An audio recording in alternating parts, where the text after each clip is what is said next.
যে দল করার কারণে হামলার শিকার হতে হয়, মামলার শিকার হতে হয়, জেল জুলুমের শিকার হতে হয়, এমন একটা সংগঠন যদি দেখি একজন মানুষের কারণে প্রশ্নবিদ্ধ হয়ে যাচ্ছে, কলঙ্কিত হয়ে যাচ্ছে, তখন আমাদের কলিজাটা পেটে যায়। ইসলাম অপরাধীকে শাস্তি দিতে একটুও কার্পণ্য করে না। অপরাধী যদি বাবাও হয়, ওই বাবাকেও ইসলাম ছাড় দেয় না, ঠিক কিনা? অপরাধী যদি বাবাও হয়, ইসলাম বলে ওই বাবাকেও ছাড় দেওয়া যাবে না, তার বিচার করতে হবে। ওই অপরাধী যদি নিজের আত্মীয় হয়, রক্তের সম্পর্কের কোনো আত্মীয় হয়, তাহলে তাকে ছাড় দেওয়া যাবে। আল্লাহ রাব্বুল আলামিন বলেছেন, ইয়া আইয়ুহাল্লাযীনা আমানু কুনু কওয়ামিনা বিল কিসতি শুহাদা'a লিল্লাহ ওয়ালাউ আলা আনফুসিকুম আওিল ওয়ালিদাইনি ওয়াল আকরাবিন। হে ঈমানদাররা, ওই অপরাধীটা যদি তোমাদের নিজের মা বাবা হয়, নিজের রক্তের সম্পর্ক কোন আত্মীয় হয়, কাছের লোক হয়, তাহলেও তার সাথে আপোষ করা যাবে না।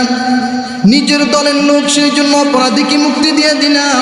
নিজের আত্মীয় স্বজন, সেই জন্য অপরাধীকে মাফ করে দিলাম। এটা ইসলাম পছন্দ করে না, ইসলাম পছন্দ করে না। কারণ রাসূল সাল্লাল্লাহু আলাইহি ওয়াসাল্লাম তো ইসলামকে এমনভাবে সাজিয়েছেন, রাসূল বলেছেন, আমার মেয়ে ফাতেমা যদি অপরাধ করে, আমি আমার মেয়ের জন্য শাস্তির ব্যবস্থা করে রেখেছি।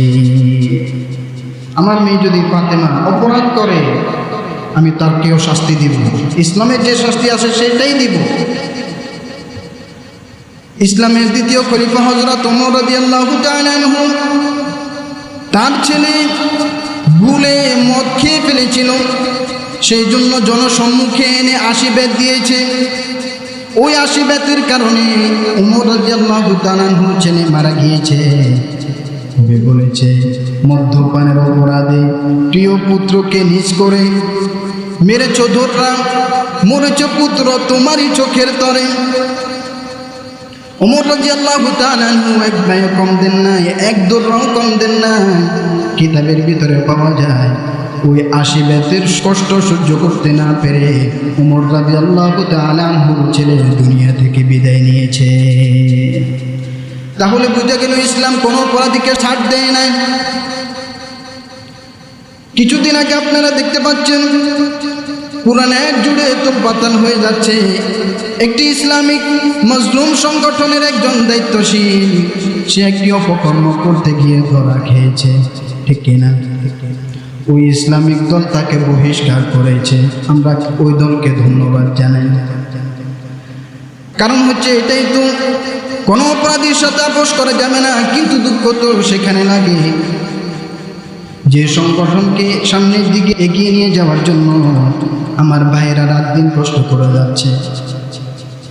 ঘুম নাই, খানা নাই, নিজের পকেটের টাকা সংগঠনের জন্য খরচ করে সংগঠনকে সামনের দিকে নিয়ে যাচ্ছে। যে দল করার কারণে হামলার শিকার হতে হয়, মামলার শিকার হতে হয়, জেল জুলুমের শিকার হতে হয়, এমন একটা সংগঠন যদি দেখি একজন মানুষের কারণে প্রশ্নবিদ্ধ হয়ে যাচ্ছে, কলঙ্কিত হয়ে যাচ্ছে, তখন আমাদের কলিজাটা পেটে যায়।